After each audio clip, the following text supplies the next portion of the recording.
Olá, estamos no ar com mais um resumo do dia, aqui no seu canal Causa Operária TV, 24 horas no ar.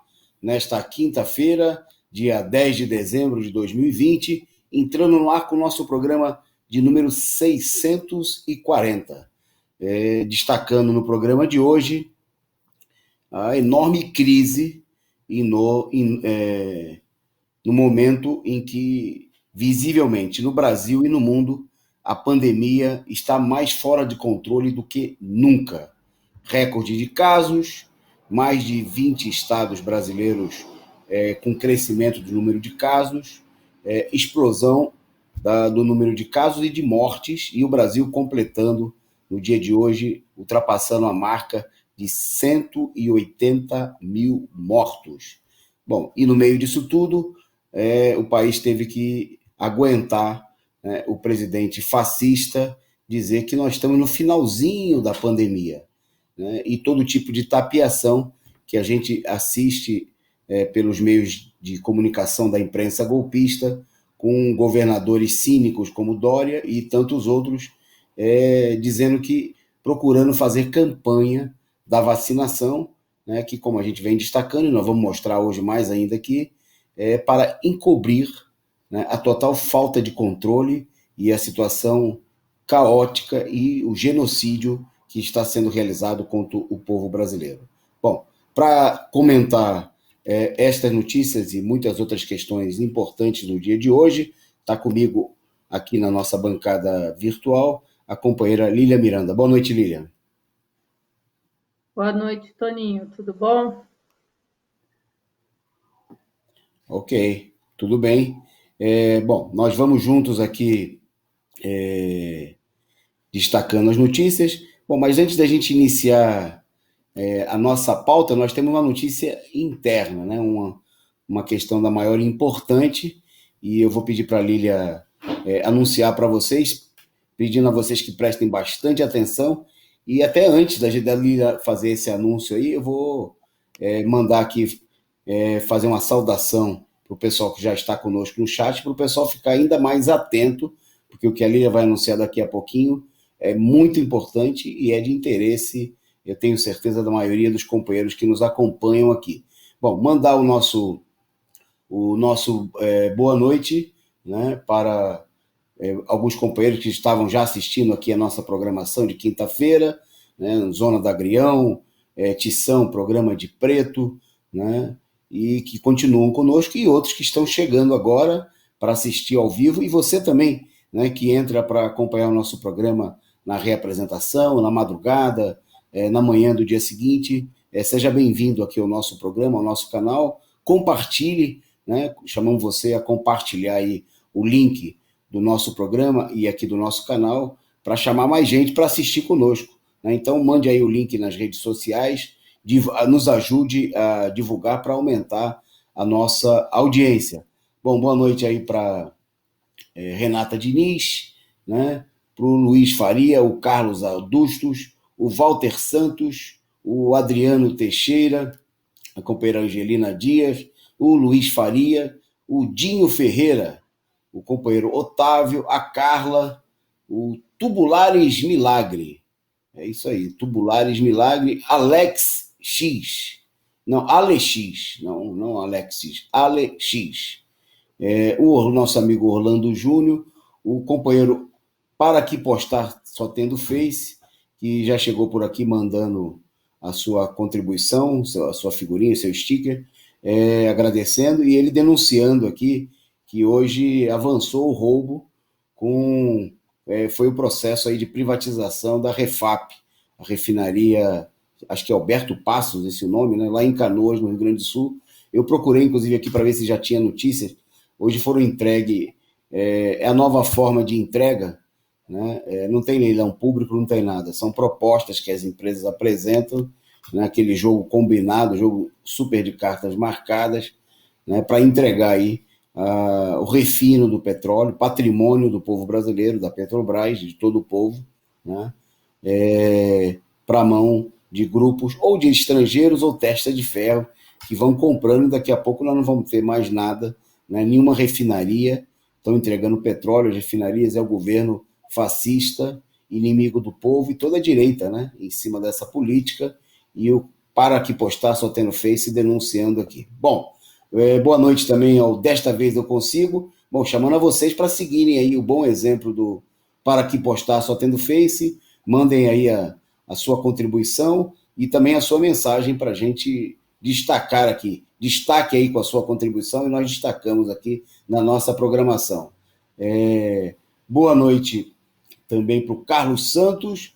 Eu acho que citei um monte de gente aqui, devo ter esquecido alguém, porque a gente vai falando e o pessoal vai chegando, vai aumentando aqui a nossa audiência. Em nome destes aí que eu saudei, cumprimento a todo mundo que está nos assistindo ao vivo ou que vai nos assistir aí na representação nos próximos momentos, nos próximos dias. Bom, indo então para a nossa pauta, e como um destaque que eu anunciei, vou pedir para a Lília, né, hoje entrou no ar aí um site muito importante, né, e eu vou pedir para a Lília anunciar, e a nossa produção vai colocar a imagem aí para vocês conferirem também. Está no ar o site para inscrição da Universidade de Férias. Esse ano, a Universidade de Férias vai tratar sobre o que foi o stalinismo. A programação vai ser diferente das anteriores, né? Devido à pandemia, as aulas serão online. O curso será ministrado pelo presidente nacional do PCO, Rui Costa Pimenta, e abordará de maneira bastante detalhada o fenômeno do stalinismo, tema que recentemente voltou à tona pela mão de alguns elementos e grupos pseudo-revolucionários. O curso será dividido entre janeiro e fevereiro. As aulas do mês de janeiro já estão definidas. Serão terças e quintas. Então, vai ser dia 5 e dia 7, sempre mais ou menos no final da tarde. 12 e 14, 19 e 21 e 26 e 28. E em breve nós teremos o cronograma de fevereiro. Então, se você tiver interesse, a inscrição vai ser um valor simbólico de R$100. Então, participe, faça sua inscrição. O site já está no ar. Você pode fazer o pagamento tanto por transferência quanto pelo cartão de crédito. Está aí na imagem, né? O que foi o stalinismo. E no próprio site tem outros cursos antigos. Se você quiser fazer inscrição para algum curso antigo, para 2 cursos antigos, vocês têm essa modalidade também, a um preço bem barato de R$ 59,99. É isso aí. Se inscreva, participe, venha debater com a gente o stalinismo. Bom, é isso aí. Se você quiser fazer a sua inscrição aí pelo site, basta acessar aí universidademarxista.pco.org.br. Vou estar aqui no nosso chat, mas vou repetir para você. universidademarxista.pco.org.br. Vou pedir para a produção colocar, tem um card aí que tem telefones nossos, né? Uma divulgação feita aqui por Educadores em Luta, que está divulgando aí também, obviamente, o curso.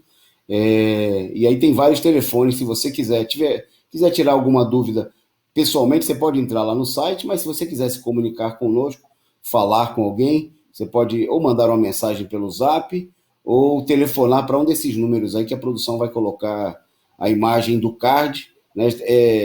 Nos últimos dias nós divulgamos aí e várias pessoas telefonando, tá aí, ó. Para inscrições e maiores informações tem vários números, de São Paulo, do interior, capital interior, da Bahia, de Brasília, né, para você garantir a sua inscrição. Já tem mais de 200 companheiros inscritos, né? Mal começou, nós começamos essa semana o processo de inscrição e são 1.000 vagas, né? É o objetivo nosso reunir 1.000 pessoas e esse custo bem reduzido de apenas R$100 vai apenas até o final de dezembro, né? Então você entra, você pode fazer a sua inscrição pagando à vista, que é um custo bem pequeno, mas se você também quiser parcelar em 2 vezes, pode fazer garantindo já, pagando a sua primeira parcela para garantir a sua inscrição, né? E até agora, vamos fazer antes do Natal, você pode até dar de presente aí, tá aí um bom presente de final de ano, né? Escolhe aí um amigo, um jovem, uma pessoa interessada por aprender, por adquirir novos conhecimentos, né? Aquele seu amigo professor, aquele seu amigo militante da esquerda, né? E então você pode dar de presente do final do ano aí a inscrição, né, para o curso, para a universidade de férias, o que foi o stalinismo, uma análise marxista. Bom, nós vamos em frente, então vamos entrando na pauta depois desse acontecimento importante do dia, né? Eu espero ver vocês todos que estão conosco aqui no chat se inscrevendo, né, participando, né? Se o pessoal que está por aqui ainda não se inscreveu, Ana Matos, que chegou por aqui agora há pouco, o pessoal todo aí que a gente já citou, né? Se você já se inscreveu, manda um recado aí, né? Avisa aí para a gente já saber que você já se inscreveu. Se você não se inscreveu, entre lá no site ou depois telefone para a gente aí, né? Faça a sua ligação. Se você não anotou, estava sem a caneta aí para anotar o número, pode voltar depois aí no vídeo e você pega lá o número dos telefones, entre em contato com a gente para garantir a vaga, a sua inscrição e, se tiver dúvida, obter maiores informações. Universidade Marxista, o que foi o stalinismo, uma análise marxista. A partir do dia 5 de janeiro, com o companheiro Rui Costa Pimenta. Bom, vamos lá. Vamos então à nossa pauta. Hoje vamos começar o programa com um tema que é um tema central, né, que é a manchete do nosso programa, né, que ganhou destaque aí. Eu queria chamar a atenção que a imprensa, setores da imprensa golpistas, procuram destacar as falas do Bolsonaro quase sempre como parte de uma operação de propaganda, seja a favor ou seja mais ou menos contra o Bolsonaro, em favor de outros setores tão golpistas e tão reacionários como o próprio Bolsonaro. Então, obviamente que o nosso interesse aqui não é fazer simplesmente um fusquinha, como faz a imprensa golpista. Bolsonaro disse isso, disse aquilo, e procurando encobrir, né? O que ele disse, procura encobrir uma realidade. E também a campanha que é feita contra o que ele disse também procura encobrir a realidade. Pois bem, o Bolsonaro disse num discurso hoje, né, de que a pandemia está no finalzinho, né? Ele falou em meio a uma situação que o país está chegando hoje, né, a marca deve ultrapassar agora à noite, se ainda não aconteceu, a marca de 180 mil mortos. Ele disse que estamos vivendo o finalzinho da pandemia, né? Isso, a declaração foi feita no Rio Grande do Sul, né, no momento em que 22 estados, né, das 27 unidades da federação, enfrentam uma alta de óbitos pela coronavírus. Quer dizer, inclusive é a primeira vez, né, chama a atenção, que é a primeira vez em que a gente tem um número tão grande de estados numa situação de alta. Em nenhum momento da pandemia, né, com as manipulações feitas agora e no passado, a gente tinha um número tão grande de estados em alta ao mesmo momento. Né? O que significa isso? Que você tinha momentos que as altas elas estavam regionalizadas, né? Teve momento aí de forte alta, tendência de alta no Sudeste, né? Depois essa alta se deslocou para regiões Sudeste, para o norte do país, Nordeste, Norte do país. Depois houve uma incidência maior de casos no Centro-Oeste, no Sul. Bom, agora a situação ela é quase uma situação de heterogeneidade total, né? Como se o país inteiro, né, estivesse aí numa situação totalmente fora de controle. Bom, e os dados justamente de agora à noite estão apontando o fez o discurso aí, inclusive sem usar nem máscara, nem nada, como vem sendo habitual do governo, né, na campanha, que é uma campanha do governo, né, para dizer que não há risco. Né? Bom, e ele foi acompanhado, antes de eu falar dos números totais de hoje, que nessa campanha, obviamente, ele foi acompanhado aí, pelo elemento aí que ontem ele promoveu ao cargo de ministro, né, que era o presidente da Embratur, o Gilson Machado, que assumiu aí o ministério e mandou uma nota à imprensa em que fez o apelo, veja bem, preste atenção, no momento em que tem 22 estados em alta, em que a pandemia está totalmente fora de controle, o ministro do Turismo fez um apelo para que os estados e municípios não retomem a quarentena por conta da coronavírus. Né? Então ele destacou lá, está lá na nota divulgada aí pelo Ministério. Aproveito a oportunidade para fazer um apelo às autoridades municipais e estaduais para que não decidam voltar a fechar as atividades ligadas ao trade do turismo, especialmente no período de Natal. Ou seja, libera geral, tá certo? Nada de fechar, nada de limitar viagens, né? Diz o ministro, não podemos implementar lockdown novamente, pois o setor não aguenta, né? A política, está aí a imagem do ministro, né? Bolsonarista, ele inclusive que foi apresentado aí como ministro de tipo interino, está esquentando vaga aí, que o cargo dele é para ser negociado na eleição da Câmara dos Deputados, onde tem vários cargos, aí, ministérios que estão em negociação, estão à disposição para a política de compra e venda de deputados, né? Mas ele está procurando aí valorizar a presença dele, quem sabe disputar a titularidade, ver se alguém apadrinha ele, fala, não, o partido tal quer que ele continue de tão criminoso aí contra o povo. Então ele chamou aí que não haja nenhum tipo de controle no final do ano, estimulando, né? Só faltou ele falar, não, vamos fazer festas nas ruas, no Natal, no Ano Novo, para estimular o turismo, porque, obviamente, a política parece absurda, mas é a política de todos os capitalistas, de todos os governos da direita, de deixar morrer a população, né, desde que isso garanta o lucro, né, os negócios desse ou daquele setor. Ele está defendendo o setor dele, os banqueiros defendem os seus interesses, e por aí vai, cada setor defendendo os seus próprios interesses contra os interesses da população. Bom, vamos aos dados aí, a produção tem até um quadro que resume aí os números de hoje, né? Eram os números da tarde divulgados pelo Ministério da Saúde, né? A gente pode, ao mesmo tempo, vamos deixar esse número aí na tela e a gente vai um pouco comentando, atualizando também, né? Segundo, como vocês veem aí na tela, segundo o Ministério da Saúde, o país tinha hoje 179.665 mortos confirmados, 670 nas últimas 24 horas. Só para dar uma atualizada, né, porque esse número era no fechamento das 6 horas, às 20 horas, o consórcio formado aí pelos órgãos da imprensa golpista, com dados das secretarias de saúde, informou que esse número já chegou a 179.801 mortos. Quer dizer, nessa velocidade, com certeza, até o final do dia, nós já temos, aí vamos encerrar o dia com mais de 180 mil mortos, né? Em termos do número de óbitos, é uma alta de 35% na média dos últimos dias, e os de casos, né, que vocês têm também aí na telinha, foram confirmados aí nas últimas 24 horas mais de 53 mil casos, né? Esse número aí representa uma alta também da ordem de 35%.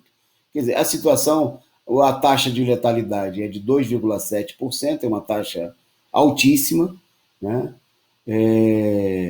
E 85,5 para cada 100 mil habitantes é a taxa de letalidade em termos de números, né? Por cada 100 mil habitantes, né? Bom, a situação está aí visivelmente, os dados evidenciam que a situação está totalmente fora de controle, né? No meio dessa situação, como a gente destacou, o país tem 22 estados, né? Eram 21 no começo da tarde, agora já são 22 estados com alta de casos. Bom, e continuam liderando, né? Quanto mais liderança, mais cinismo da parte dos governadores responsáveis, né, sócios do Bolsonaro nesse genocídio.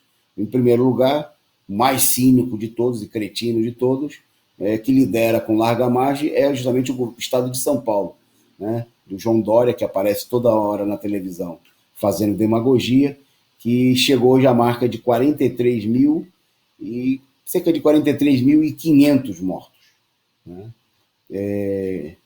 Seguindo aquela marca de que de cada 4 brasileiros mortos, um é de São Paulo, né? Diretamente tem a ação ou a falta de ação do governo criminoso e genocida do João Dória, do Bolsodória, né? Em segundo lugar, em número de mortos, aparece o Rio de Janeiro, caminhando para completar 23.500 mortos, né? Seguido de Minas Gerais, com 10 mil, também se aproximando de 10.500 no dia de hoje, né? E vindo atrás o Ceará que tem 9.762, quase 10 mil mortos, né? E por último, nessa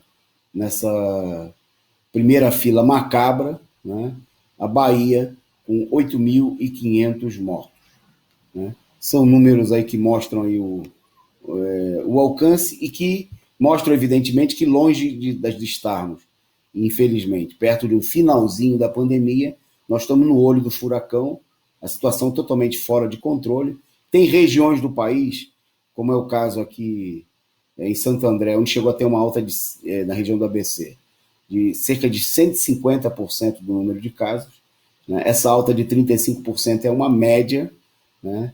Mas tem várias regiões do país em que aconteceram altas superiores aí à marca de 100%, né?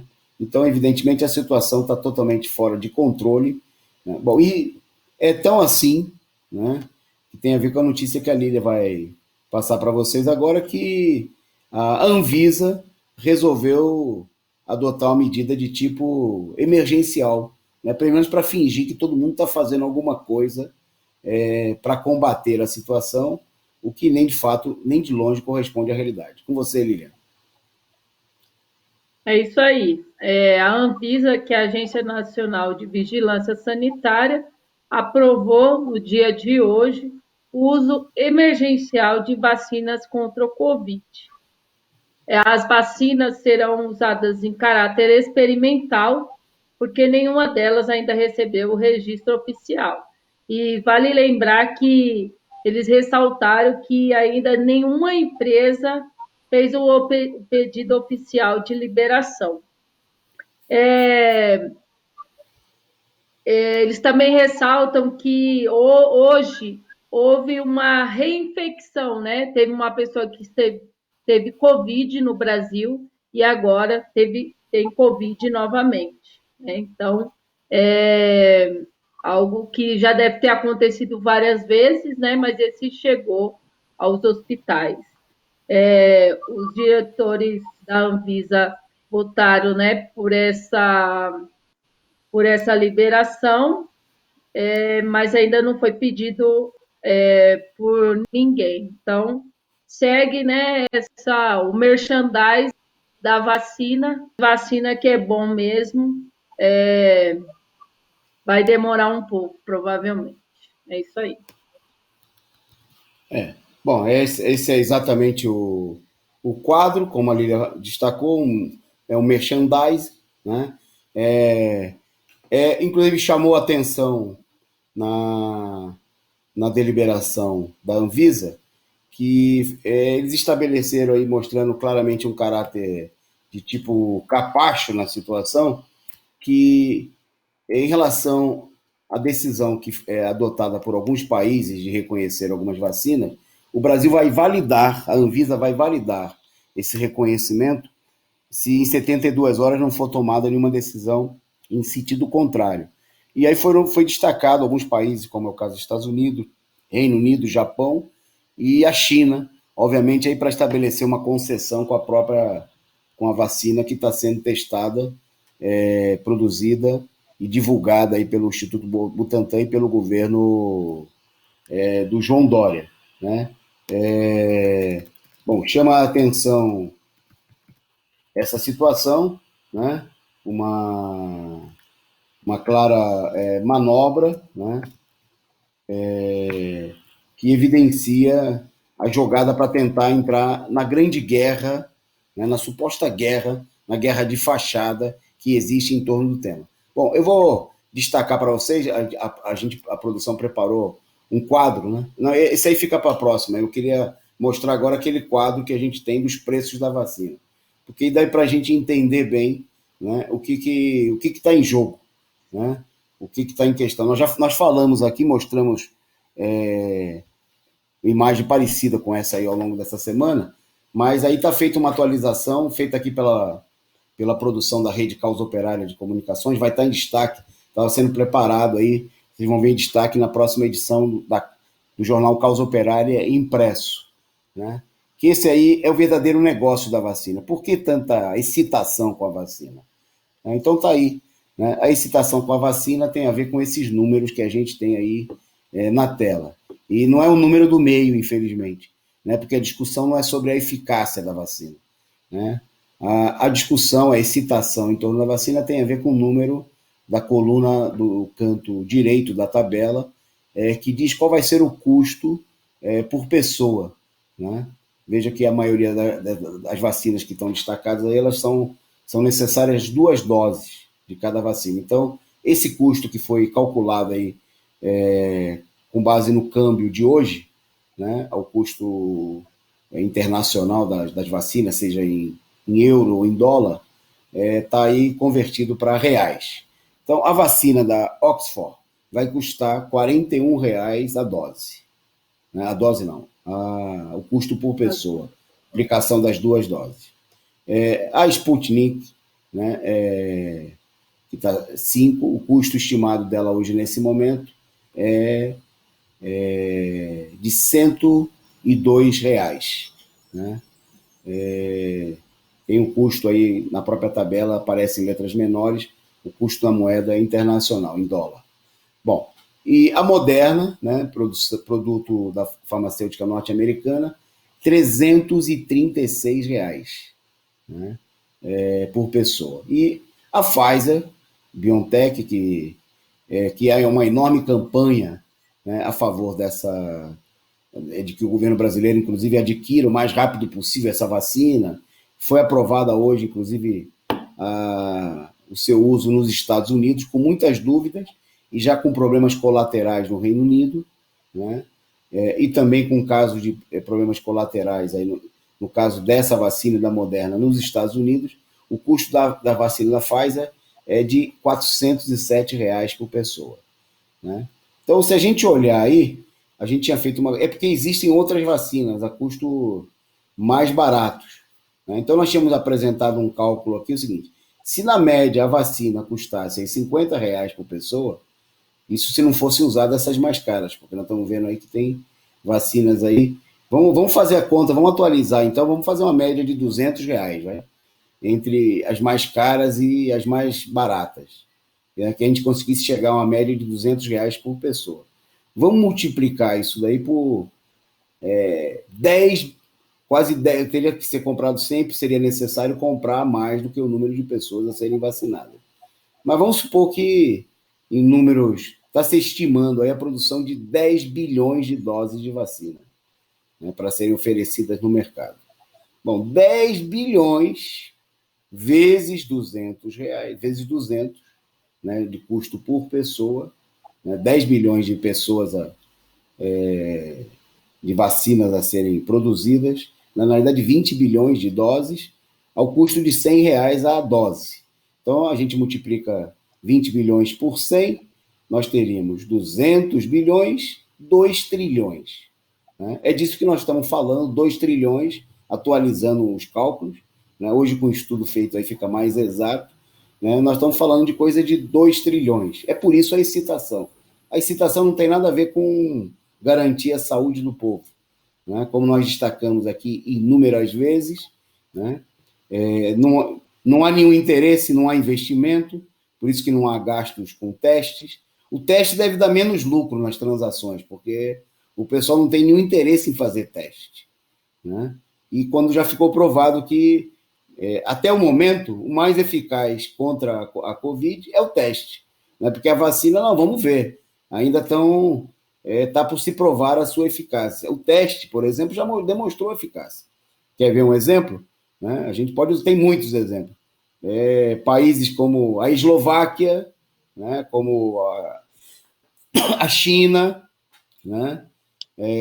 Que testaram, por exemplo, aí, milhões de pessoas, muitas vezes em 2, 3 dias, conseguiram isolar e conter o número de casos.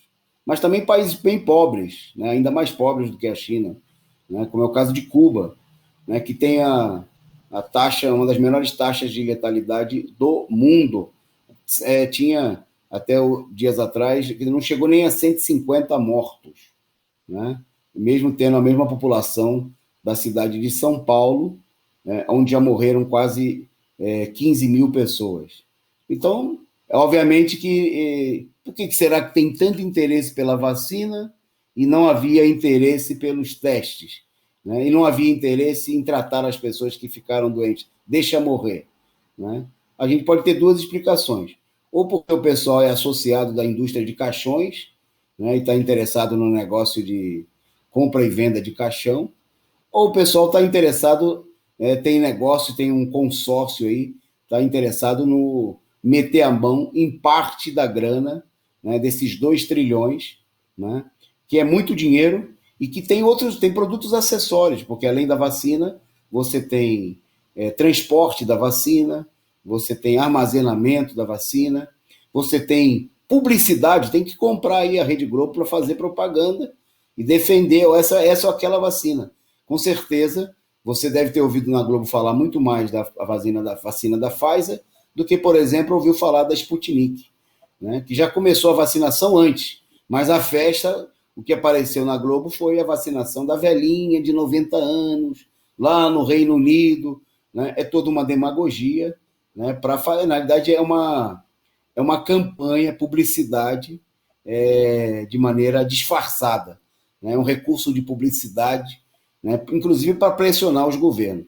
Bom, nós temos que lembrar que, obviamente, essa é uma política criminosa, né? Que não tem nada a ver com uma política efetivamente de salvar a população. Bom, e uma prova muito clara desse cinismo, né, é que o governo de São Paulo, né, que encaminhou, aí, como quase todos os governos da direita e quase totalidade dos governos do país, a reabertura de tudo, que só não reabriu as escolas porque houve uma reação, né, do movimento organizado de professores, dos trabalhadores da educação, sindicatos, né? Queria reabrir tudo, reabriu parques, reabriu centros de comércio, né? Reabriu, facilitou, fez propaganda para que o pessoal saísse, fosse para as praias, etc. e tal. Agora tem uma mensagem diferente. Eu vou passar para a Lília para ela contar o que o cínico do Dória e a sua corja disseram em entrevista de hoje. A produção vai mostrar a imagem da entrevista coletiva. É isso aí, Toninho.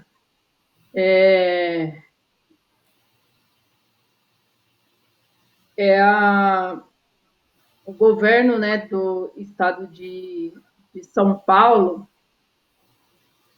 ele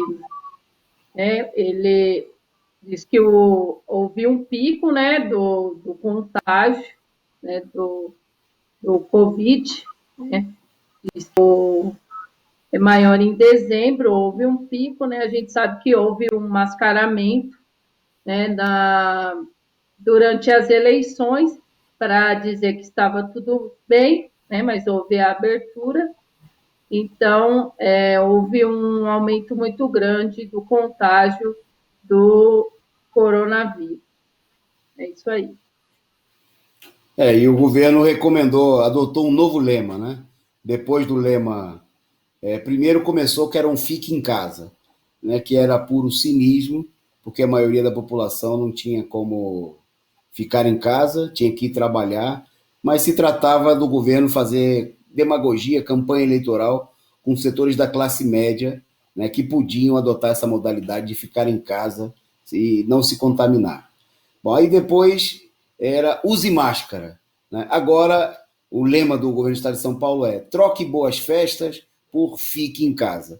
Quer dizer, eles voltaram ao fique em casa, mas para não dizer simplesmente que eles recuaram lá atrás, porque a situação está totalmente fora de controle, e está fora de controle por responsabilidade deles, né? Agora nós vamos ouvir aí que a culpa é da população, né? Vai vir toda essa cantilena de que a culpa é do povo, né? Coisa que até setores da esquerda repetem, porque para a direita, para a burguesia, a culpa sempre é do povo, né? O governo, coitado, ele faz tudo o que é possível para salvar a população. Ele envida todos os esforços, mas a população não entende, né? É ignorante, é burra. Essa é a ideia da direita, né? E é uma ideia que, infelizmente, setores da esquerda repetem, né? De maneira cínica, cretina, né? E agora, depois de toda a propaganda, né? Feita para que todo mundo retomasse a atividade, propaganda que continua, né? Queria chamar a atenção, porque quando o governo anuncia que vai acabar com o auxílio emergencial, que é uma miséria, né? Não dá nem para matar a fome de uma família trabalhadora, mas que mesmo isso vai acabar no próximo dia 30, o que ele está dizendo? Vá para a rua, se vire, morra se for o caso, porque o governo não vai dar nem mais um centavo para você. Então, de novo, a campanha do Fique em Casa não é a campanha para o povo, porque o povo não pode ficar em casa, vai ficar em casa e vai comer o quê? Vai comer as paredes da casa, né? Vai comer móveis, né? Vai comer os discursos do João Dória, a cretinice do Bolsonaro. Isso aí não enche a barriga de ninguém, né? Então, esse convite ao povo a ficar em casa é um convite de gente cínica, né? Que ao mesmo tempo está empurrando o povo, né? Pela sua necessidade, pela situação de miséria, de fome, a sair às ruas, a tentar se virar, a se aglomerar, a tentar vender alguma coisa, a tentar resolver o problema por conta própria, porque o governo está aí para resolver o problema dos monopólios, dos bancos, né, dos grandes grupos farmacêuticos. Aí eles estão empenhados, né, mas não tem nada, não há nenhum empenho para resolver o problema dos trabalhadores. Eu vou devolver para a Lília já, só para ela tratar, né, de um assunto muito importante que diz respeito aí às mulheres, né? Mas antes disso, queria saudar aqui, né? Está conosco o Fábio Neves, o companheiro Sérgio Salgueiro, que chegou junto por aqui também. Acho que já tinha falado do Sem Chance. Obrigado. Pedir a vocês, né, reforçar o nosso pedido diário aqui, para que vocês contribuam conosco, né? Nós precisamos aqui para manter o nosso canal funcionando 24 horas no ar, para garantir a manutenção, para garantir os custos, né, dos serviços que são necessários a isso daqui. Nós precisamos muito, muito da sua compreensão e que essa compreensão se materialize em contribuições. Então você pode contribuir se tornando membro do nosso canal, como a companheira Ângela Silva, que está junto conosco aqui, né, e dando a sua contribuição mensal. Você clica aqui logo abaixo da tela, no retângulozinho azul, e se transforma em membro do canal Causa Operária TV, dando a sua contribuição regular. E sendo membro ou não, você pode dar a sua contribuição instantânea, né, aqui no Superchat, logo embaixo da telinha, né, clicando lá no cifrão e escolhendo a sua melhor maneira de contribuição, e também na vaquinha da Causa Operária TV. Contribua, nós precisamos muito da sua contribuição. Boa noite aí para o Rude Pride, né, que chegou mandando cumprimentos aí para mim, para a companheira Lília, né? Nós retribuímos aqui os seus cumprimentos. Bom, e vamos seguir na nossa pauta, então vou passar para a Lília para contar o caso da mulher que foi pedir ajuda, né, e acabou apanhando da polícia. Conta aí para a gente, Lília. Um absurdo, né, Toninho? Isso aconteceu em Salvador. A promotora de vendas Michele Borges, de 37 anos, foi espancada por policiais militares na porta da polícia, um lugar da polícia. E aí a história, ela era casada com um policial e ela se separou. E aí no final de semana as crianças foram ficar com o pai e voltou para casa todos machucados, os 3 filhos. E aí ela foi lá no DP, onde o ex-marido trabalhava, para conversar com o superior dele, para ter uma conversa com ele, né? Para para ver que medidas ia tomar, tá? Ela foi lá para reclamar do marido que tinha batido nos filhos, né? O ex-marido tinha batido nos filhos. E aí ela foi, né? Aí falaram: ah, você é a ex-mulher de fulano. Aí deram um soco nela. Depois estava a mãe dela e a irmã dela junto, que também eles resolveram sacar uma arma. Aí elas foram para cima também, agrediram a mãe dela, né? E agrediram a irmã também, né? A Michele, que foi agredida, ela tem uma medida protetiva, né? Porque o marido já chegou a ameaçá-la, né? Porque ela se separou dele, ele sendo policial militar. Então, olha o absurdo, ela foi pedir ajuda, né, para os policiais, sendo uma mulher negra, isso é o tratamento, né, que as mulheres recebem, né, quando vão se queixar, né, dos seus maridos ou ex-maridos. Elas acabam sendo agredidas, né, por policiais militares.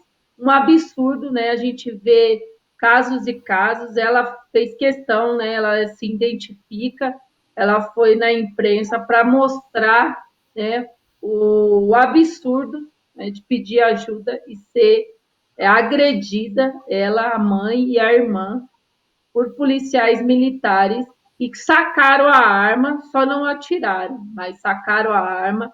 A mãe teve que ir para o hospital, a irmã também, né, com escoriações.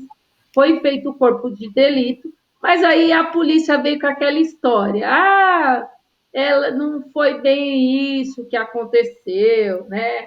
Tipo, a pessoa escorregou, aqueles papos furados, né, da polícia, e agora estão querendo dizer que a mulher que chegou lá tentando, né, aí é a versão da polícia, e tentou derrubar o portão. Mesmo que se ela tivesse tentado derrubar o portão, isso não dá o direito, né, desses policiais darem socos e pontapés e depois ainda sacar uma arma, né, para que ela se retirasse do local. Um absurdo, por isso que é preciso lutar pelo fim da PM, nessa máquina de guerra do povo trabalhador e do povo pobre, né? O pobre ou ele morre de Covid ou ele morre por mão da polícia. É um absurdo, é algo que a gente tem que lutar contra a dissolução da PM, né? E contra todos esses golpistas que só querem dar para o povo miséria e socos e pontapés, né? É isso aí. E os policiais ainda querem que o povo acredite, né, na história de que a mulher que tinha sido espancada pelo marido, né, que teve a coragem, inclusive, de fazer a denúncia, né, nossa solidariedade aí a Simone, e que ela foi lá com a mãe e com a irmã para invadir o quartel da PM. Elas iam bater em todos os policiais, porque os policiais são pessoas muito mansas, muito dóceis, né? E essas mulheres, essas brutamontes dessas mulheres, né? Vocês viram aí a Simone, uma mulher negra, pobre, trabalhadora, que já tinha aí, né, como a Lília destacou, medida de proteção, né, porque o covarde, né, o gorila, né, já tinha ameaçado e aí acabou apanhando, né, na mão de outros policiais que puxaram arma contra as mulheres. Tá aí a valentia, né, dessa organização criminosa que é a Polícia Militar, essa máquina de guerra contra a população pobre, trabalhadora, contra a população negra, né? E aí depois o pessoal vem dizer que o problema, né, é só aí dar uma orientação para a polícia, né, que o problema seria você mudar o foco, quem sabe dar aulas de boas maneiras, né, quando fica evidente que com uma organização criminosa assim, só a sua dissolução, né, por isso a necessidade de dissolver a PM, acabar com esse aparato de guerra contra o povo. Só antes de passar ao próximo tema, destacar aqui o comentário do Tubulares Migres, né, sobre o que nós destacamos agora há pouco no tema anterior. Que o pessoal que nunca ouve, na realidade, isolamento, né, social para uma enorme parcela da população pobre e trabalhadora. Ele destaca aqui: as fábricas nunca pararam, a gente teve que trabalhar à base do chicote. Muitos morreram de coronavírus e teve gato que abafou. Né? Tá aí dizendo aí que os empreiteiros aí deixou o pessoal morrer, né? As fábricas, coisa e tal, com o pessoal terceirizado, ou mesmo o pessoal das próprias empresas, porque que se dane, né? O que interessa para os capitalistas e para esses governos é o seu próprio lucro. Bom, indo em frente na nossa pauta, vamos entrar agora na pauta política. Né? Um destaque, novamente, do dia de hoje, provavelmente ao longo de toda essa semana, já que está prometido para amanhã, inclusive, possivelmente entre amanhã e sábado, a apresentação da candidatura que está sendo articulada pelo atual presidente da Câmara dos Deputados, a candidatura à sua sucessão, né, da mesma maneira que está sendo levantado aí nomes para suceder o presidente da Câmara, que é o Rodrigo Maia, né? E no caso do Senado, o Davi Alcolumbre, que foram no começo da semana impedidos aí por uma decisão óbvia, né, mas que foi resultado aí de toda uma pressão, porque se encaminhava para ser, num outro sentido, a decisão do STF, de impedir a reeleição. No caso do Rodrigo Maia, já seria a 4ª vez. Né? Ele teria sido eleito para 2 mandatos e meio, né? Mas seria a 4ª reeleição dele, a condução. Bom, pois bem, eu vou começar com uma coisa até meio grotesca. Né? Hoje, um dirigente, né?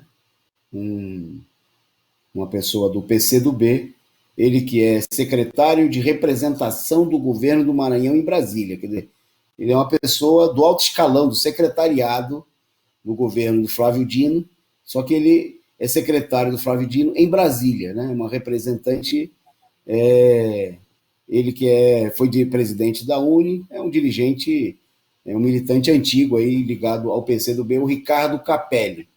Então, ele escreveu um artigo bastante interessante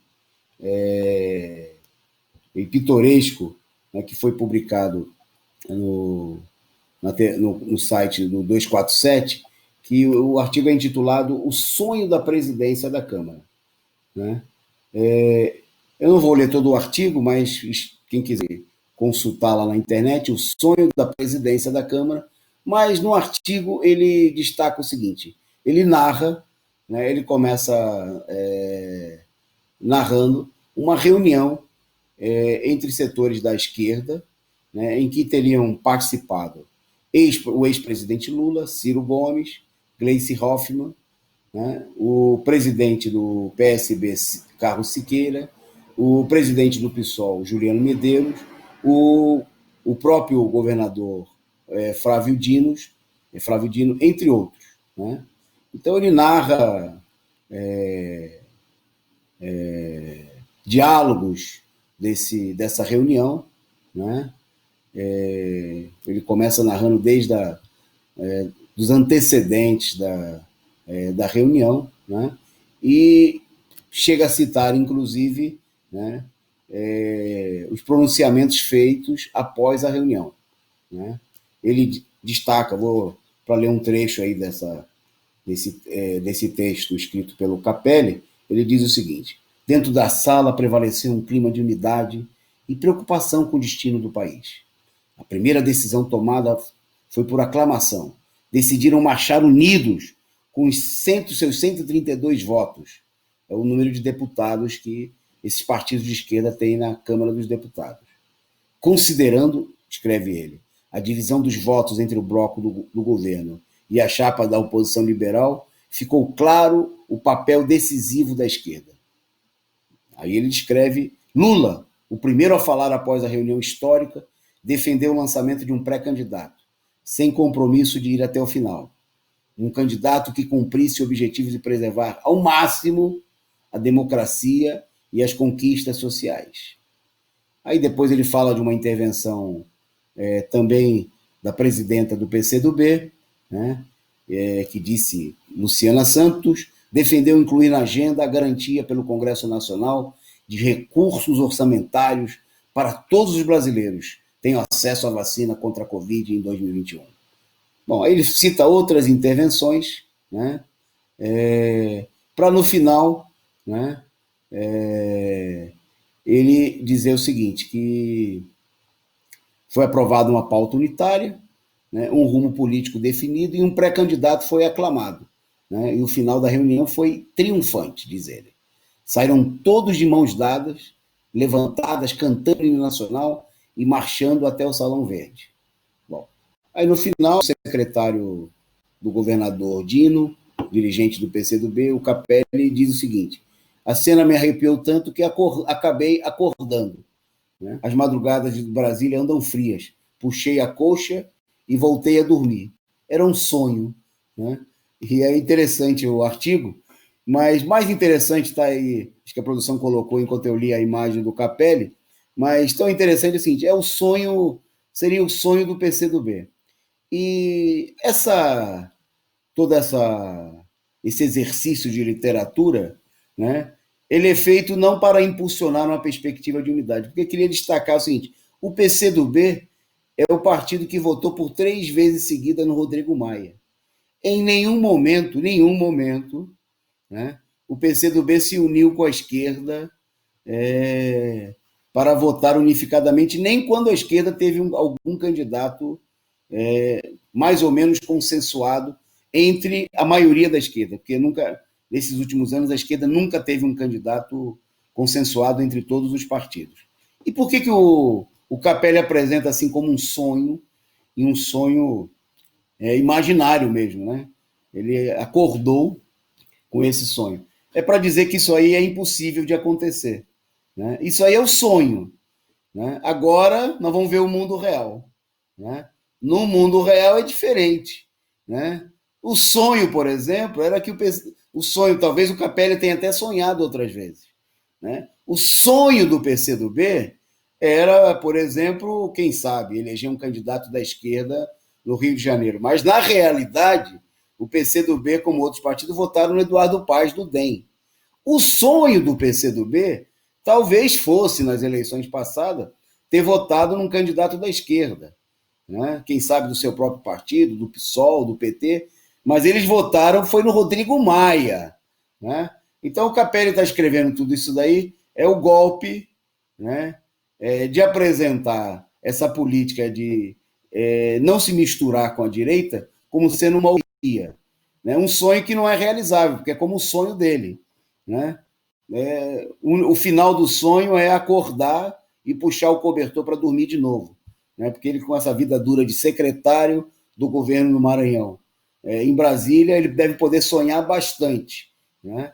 Mas, bom, agora vamos então à realidade, né? Depois desse sonho fajuto aí do Capelli, que é só para enfeitar, né, as verdadeiras articulações políticas na qual o PCdoB e os outros partidos estão metidos. Bom, um destaque dado pela imprensa capitalista, mas também por setores da própria esquerda. Né? Eu li, por exemplo, um artigo com declarações do deputado do PT, o Rogério Correia, né, em que ele falava o seguinte, que é tamanho o risco, né, tem uma discussão na esquerda, de apoiar o candidato apoiado pelo bolsonarismo, que ele amanhã vai ter uma reunião da bancada do PT, ele vai propor que isso seja proibido. Quer dizer, ninguém precisaria propor se essa questão não tivesse em plena discussão. Né? Pois bem, mas é disso que se trata. A esquerda, a política da esquerda não é o sonho, né, que o Capelli apresentou aí, mas pelo contrário. Né? O que vem acontecendo é que na disputa na Câmara estão se formando aí 2 blocos principais. Por um lado, né, o atual presidente Rodrigo Maia realizou reuniões e anunciou que está articulando uma candidatura à sua sucessão, reunindo, uma coisa é o que ele diz, outra coisa é o que é a realidade. Esse bloco é o bloco dos setores dominantes, das grandes máfias, dos partidos direitistas que deram o golpe de Estado, né, que governaram o país durante a ditadura militar, depois da ditadura, e que, depois de terem derrotado em sucessivas eleições, organizaram um golpe de Estado de 2016 e que acabam de ganhar, de maneira fraudulenta, as eleições municipais. É o bloco do DEM, é o bloco da Arena e do MDB. Né? A Arena representada pelo DEM, do Rodrigo Maia, por setores do PP, do PSD, né? Apesar de que o PSD está se bandeando para o outro lado, vamos falar disso claramente. Mas o setor dominante desse bloco DEM está aí comandando essa articulação, junto com o MDB, com os herdeiros do MDB, o próprio MDB e o PSDB do Fernando Henrique Cardoso e de outros mafiosos políticos do país.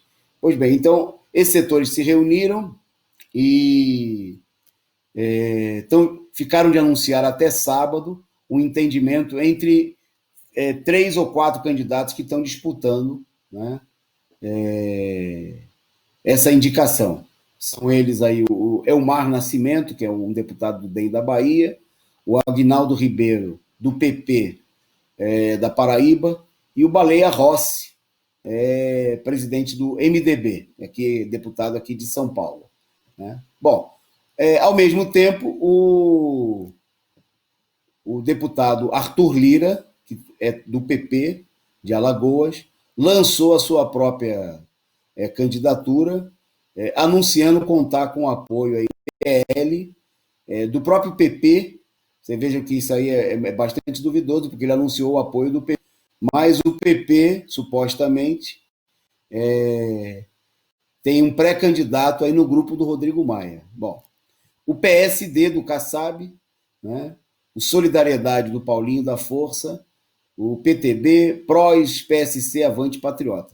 E ele anuncia aí, ou a imprensa vem divulgando, que ele teria aí um apoio já nesse momento de 171 deputados. Enquanto o bloco do Rodrigo Maia, supostamente nas contas apresentadas, nessas contas que não batem muito, né? Porque tem um anúncio da posição das lideranças, não quer dizer, o voto é secreto e é individual, né? Bom, mas o bloco do Rodrigo Maia anuncia que contaria com 159 votos. O que significa isso? Nenhum desses candidatos, que são candidatos de blocos aparentemente majoritários, teriam votos para se eleger, né? Simplesmente com o apoio que eles anunciam hoje, porque seriam necessários 257 votos. Bom, é aí que entra o seguinte: para se eleger, né, tanto um bloco como o outro, o fiel da balança, né, haveria uma dependência de que uma parcela dos partidos de esquerda apoiasse um dos dois candidatos. Né? E aí entra toda a negociação que vem sendo feita aí no Congresso Nacional, né, onde setores no mundo real, fora do sonho, né, do Capelli, que enquanto sonha, né, com o que nós vimos aqui, tem o seu partido metido até o pescoço nessas articulações, né? A esquerda está negociando os seus interesses, e aí nós temos que deixar claro que não são os interesses do povo brasileiro, né? Para ver de que lado se posiciona do lado do bloco do Rodrigo Maia ou do lado do bloco do Arthur Lira, o candidato do Bolsonaro. Né? Bom, aqui tem que ficar claro o seguinte: nenhuma das duas políticas significa nenhuma posição de independência de nada. Né? Trata-se ou ficar do lado do criminoso oficial, presidente golpista, ou ficar do lado cujo candidato, o Arthur Lira, é bom lembrar o seguinte: ele era um cara tão de confiança do Eduardo Cunha, que ele foi indicado pelo Eduardo Cunha para ser o presidente da Comissão de Orçamento, a comissão mais disputada do Congresso Nacional, porque justamente cuida da bufunfa, do din-din. Né? Então, ele era um cara de confiança dos golpistas que derrubaram a Dilma, e agora tem setores da esquerda, inclusive do PT, que estão achando que o mais lucrativo seria se juntar com esse elemento que ajudou o Eduardo Cunha a derrubar a Dilma e que é o candidato do Bolsonaro. Bom, e do outro lado, você tem aí o ultramafioso, né?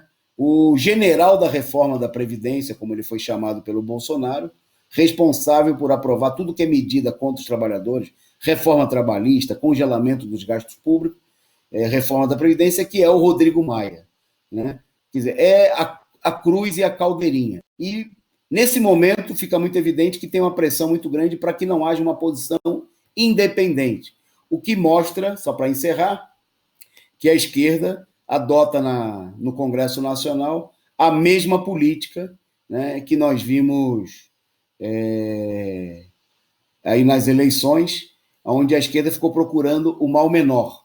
Né? Apoiou o capeta contra o Satanás, apoiou o demônio contra o Lúcifer, né? E em todos os lugares, ou em muitos lugares, se juntou à direita. Né?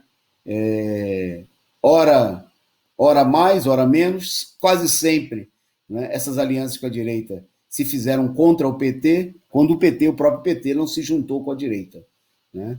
Porque a direita não só não se juntou quando era para favorecer o PT, mas quando o PT favorecia a direita não teve problema nenhum de se juntar com o PT. Né?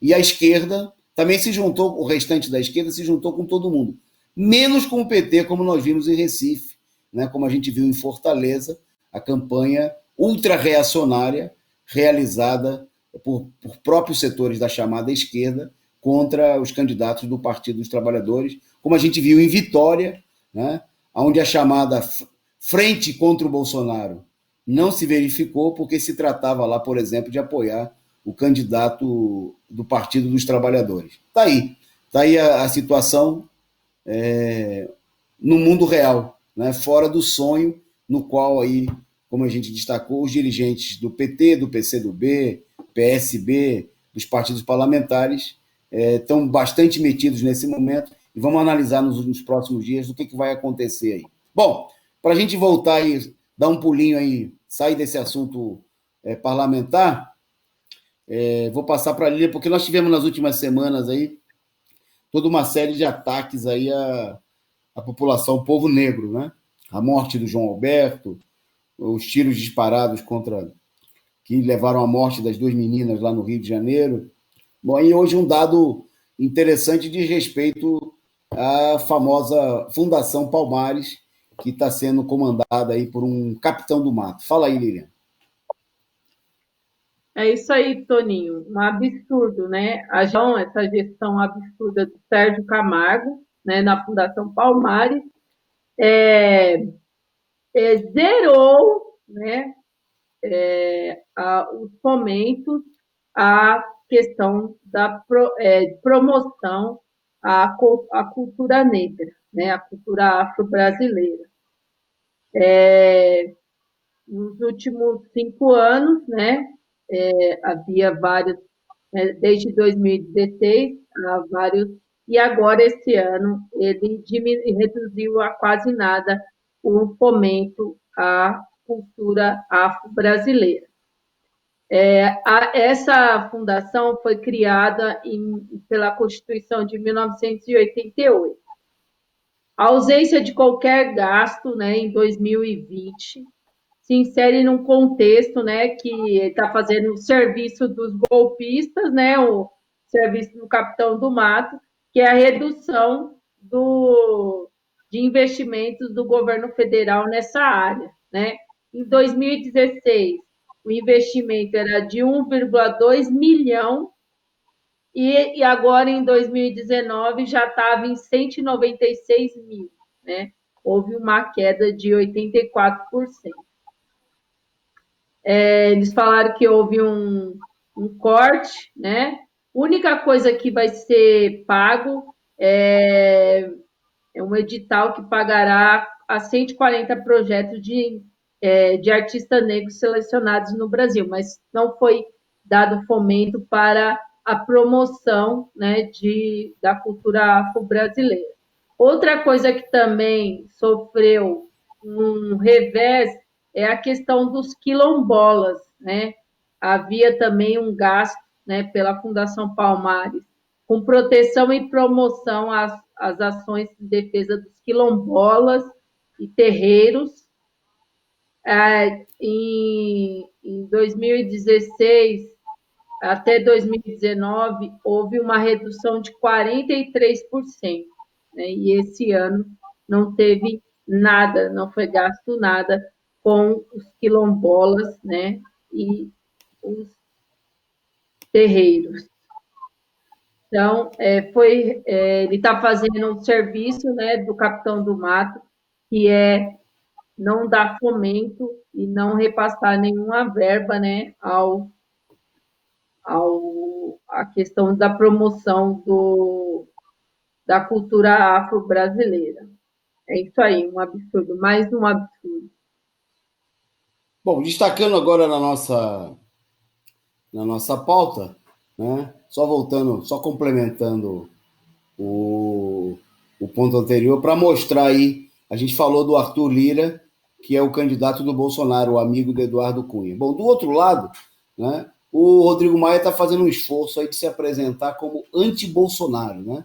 Como candidato de oposição, candidato combativo, que não aceita a influência do governo Bolsonaro, não ele como candidato, né, como líder do grupo, né, porque ele não pode ser candidato. Né? Bom, aí é bom lembrar o seguinte, né, porque tem também o setor da esquerda, obviamente, discutindo o apoio ao Rodrigo Maia. Ele está sentado em cima, né, com aquela pança gorda dele, sobre 56 pedidos de impeachment. Esse é o total, né, de processos de impeachment que estão lá sobre a pança, né, para não dizer sobre outra parte do corpo, do Rodrigo Maia. Né? Ele agora na televisão, para fazer campanha e para conquistar o voto da oposição, se você ver, aí parece que ele é um dirigente de centro acadêmico, desses fajutos dirigidos aí pela esquerda super vacilante. Né? Então, falando contra o Bolsonaro, que não aceita a intervenção no Congresso Nacional, e a pauta, as prioridades sociais, a vacina, porque até o Maia está falando de vacina. Né? Mas para mostrar para que não haja nenhuma dúvida, porque obviamente vai aparecer gente da esquerda dizendo que tem que votar no candidato do Maia, porque não pode votar no candidato do Bolsonaro. Né? Mas votar no candidato do Bolsonaro ou no candidato do Maia é a mesma coisa. Né? O Maia é o cara que tem 56 pedidos de impeachment, né, engavetados, fechados lá na gaveta dele na presidência da Câmara, sem dar prosseguimento a nenhum desses processos, porque ele é amiguíssimo e defensor com unhas e dentes da continuidade do governo do Bolsonaro. Né? Então não venham com essa conversa, né, que votar no Maia, como fez o PCdoB, insisto, né, nas últimas 3 eleições, como fizeram também setores do PT, né, como fizeram os setores do PSB e o PDT, né, que isso aí tem a ver com qualquer autonomia. Vamos deixar claro, o que está em questão aí, que muitos setores da esquerda estão negociando, não tem nada a ver com os interesses da população, porque também vai surgir desculpa nesse sentido. Cargos, né, que estão em disputa aí na mesa da Câmara, vantagem nas comissões, são os interesses mais mesquinhos. Né? E, por último, eu lembraria o seguinte, tradicionalmente no parlamento, os partidos que têm a maior bancada indicam o presidente. Era uma tradição do parlamento. Essa desculpa, inclusive, foi apresentada várias vezes por setores do PT para votar em candidatos da direita e falar, não, normal, nós estamos votando porque ele seria o presidente mesmo. Aconteceu aqui recentemente em São Paulo, onde o PT fez chapa única, votou no candidato do PSDB para presidir a Assembleia Legislativa. Né? E a desculpa é que o PSDB é o partido majoritário na Lesp. Né? Pois bem, qual é o partido majoritário na Câmara dos Deputados nesse momento? Qual é o maior partido que deveria pleitear a presidência da Câmara? Justamente o Partido dos Trabalhadores, o que elegeu o maior número de deputados. Né? Porque o PSL praticamente empatou aí com o PT, mas o PSL rachou. Né? O PSL tem uma parte bolsonarista e tem outra parte que ainda teve gente que já saiu do partido. O PT não, ele é o maior partido da Câmara. O normal é que o PT exigisse para si o direito, ainda que isso seja negado, obviamente, pela direita, mas demarcar uma posição de independência, né? Não se juntar no mesmo coxo, né, da direita golpista ou da extrema direita. Vamos em frente. Então, para a gente ir finalizando o nosso programa nos minutinhos finais. Bom, mais uma sobre a Covid, porque, obviamente, com a campanha em torno da vacina, procura se alimentar a ideia, é o seguinte, está morrendo gente à beça, a situação está fora de controle, mas aí ninguém gasta nada, o pessoal só faz campanha da vacina, que, como nós mostramos aqui, dá lucro, porque a situação com a vacina seria resolvida rapidamente. Mas não é isso que aponta o estudo que a Lília vai destacar para a gente agora. Vai lá. É isso aí, Toninho, né? Esse estudo mostra que que o Brasil só fica imune à Covid em 2 anos, né? De acordo com os acordos atuais, diz essa consultoria. Se o Brasil mantiver apenas esses acordos, né, com vacina pelo mundo, o país terá que esperar mais de 2 anos para conseguir distribuir doses suficientes para que haja uma imunidade, né, uma parcela da população ser imunizada. Foi um estudo realizado pela consultoria britânica AFNIT, apresentado nessa semana, né? É uma empresa que fez de acordo com o levantamento, apenas em dezembro de 2022 é que o Brasil conseguiria ter distribuído vacinas para 67% de sua população.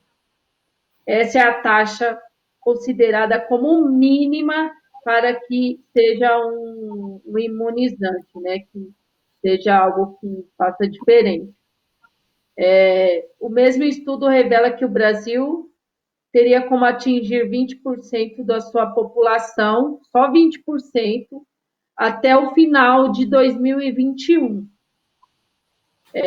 Mas isso aí não vai representar ainda a imunização. Então, é isso aí, né? Ficam fazendo muito merchandising da vacina, mas teria que ter quase 70% das pessoas imunizadas para ter uma garantia, né, desse controle. E isso, né, de acordo com o estudo, sabe quais são as condições do Brasil, só ocorrerá daqui a 2 anos. Então, é tudo uma mentira, né? É tudo uma enganação, né? A população está entregue à doença, né? E nem teste tem direito. É isso aí. Ok, bom, vamos para as notícias, brevemente para as notícias internacionais. Lembrando a vocês, já que nós vamos falar de situação internacional, que amanhã, a partir das 14 horas, tem um destaque aqui da nossa programação, o programa Análise Internacional, né, que é apresentado todas as sextas-feiras pelo companheiro Rui Costa Pimenta. Então, se você quer ficar por dentro aí da situação internacional, por ter uma panorâmica da situação, acompanhe, né, a partir das 14 horas, Análise Internacional, aqui na Causa Operária TV, com o companheiro Rui Costa Pimenta. Bom, vamos falar de Câmara dos Deputados, mas agora ninguém precisa tampar a narina, né? Porque é uma Câmara menos fedorenta, né? Uma Câmara recentemente eleita, é a Assembleia Legislativa Plurinacional da Bolívia, né? Que é o equivalente à Câmara dos Deputados da Bolívia, que aprovou no dia de hoje uma lei para taxar as fortunas acima de 30 milhões de bolivianos. Bolivianos é a moeda local, é o equivalente mais ou menos a 21,9 milhões.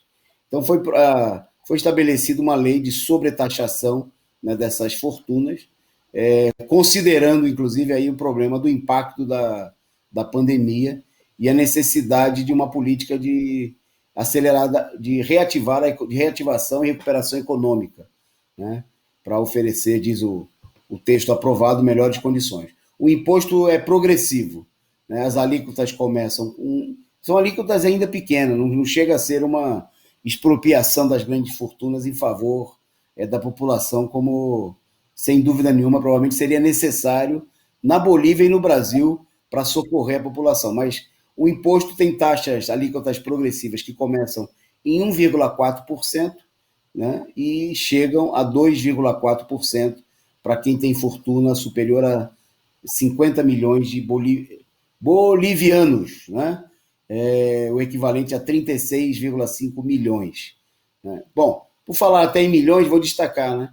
A gente não falou de uma morte aqui, e nem vamos falar porque morreu tanta gente hoje no Brasil, nós não vamos dar nenhum destaque, vamos só citar, né? Porque a gente viu agora tem todo um chororô nas TVs capitalistas com a morte aí do Safra, né? O maior bilionário do país, morreu hoje aos 82 anos, né? Desfrutando de imensa fortuna e deixando seus filhos aí no bem bom. Morreu de morte natural, né? Porque rico não morre de Covid, ou é raro, né? Eles vão lá, se tratam no Albert Einstein, no Sírio-Libanês, entre outros, né? E se recuperam. Quem morre é a população pobre, que é a imensa maioria dos 180 mil, e que morrem para sustentar parasitas, como o próprio Safra, né, que acaba de morrer, né, um dos maiores bilionários cuja fortuna cresceu, né, no período da pandemia. Bom, e aí vocês viram aí a Câmara da Bolívia aprovando uma lei para taxar, ainda que de maneira... Mostra aí a pressão que existe no país sobre o próprio parlamento. Vocês viram aí, pela imagem, a própria composição do parlamento, né? Não é... No parlamento aqui de Brasília, você tem a ideia clara de um parlamento elitista. Aí você tem pessoas que são mais parecidas com o povo boliviano. O parlamento brasileiro não é parecido com o povo brasileiro, né? É um parlamento... tem poucos negros, poucas mulheres, né? E os que têm ainda não são representantes, de fato, desses setores oprimidos. Trabalhadores, então, são raríssimos quem deu duro lá, né? Mas aí você vê pelas imagens a própria... aparência do parlamento boliviano mais próximo do seu povo, até pelo resultado da última eleição. Vamos para o final. Vou passar para a Lília para ela dar a última notícia dela de hoje, né? E se despedir também, né? E falar, porque é importante, porque é uma tentativa, há uma campanha, por exemplo, agora o destaque nesse momento nas páginas dos jornais golpistas é a aprovação da vacina norte-americana, da Pfizer, que está sendo aprovada pelo órgão regulador dos Estados Unidos, né? Mas essa notícia aqui é interessante porque fala de uma outra vacina que não vai ganhar destaque na Globo, nem na capa da Folha de São Paulo, nem nada parecido. Vai lá, Lívia. É isso aí, Tony, né? Tem a vacina Sinovac, que é uma vacina chinesa, né? Você falou mesmo, a China conseguiu, né, ter poucos mortos porque fizeram testes em massa, né, e isolaram, em certa medida, o vírus. Essa Sinovac foi desenvolvida pelo laboratório chinês e tem uma eficácia de 97%, né? Foram feitos testes em mais de 1,6 mil pessoas, né? Então, é uma vacina que está sendo esperada, uma vacina que foi também testada praticamente como as outras, e muito mais barata, né? E esse estudo que mostrou que o Brasil vai demorar 2 anos, principalmente porque vai comprar essa vacina mais cara, né?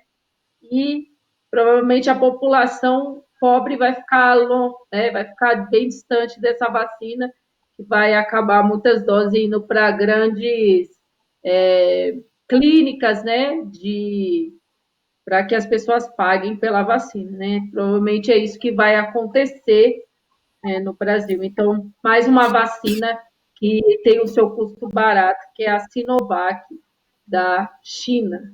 É isso aí. Okay. Um abraço a todos. Achei que era... Ok, Lilian, obrigado. Retribuo o abraço para você e mandamos esse nosso abraço aí para todos os nossos amigos internautas. Amanhã a gente volta para encerrar a semana, né, fazendo aí um apanhado da semana e também com os acontecimentos do dia. Obrigado aí à produção, sob o comando do companheiro Volney Martini, e boa noite a todos e sigam aí com a programação da Causa Operária TV. Um abraço.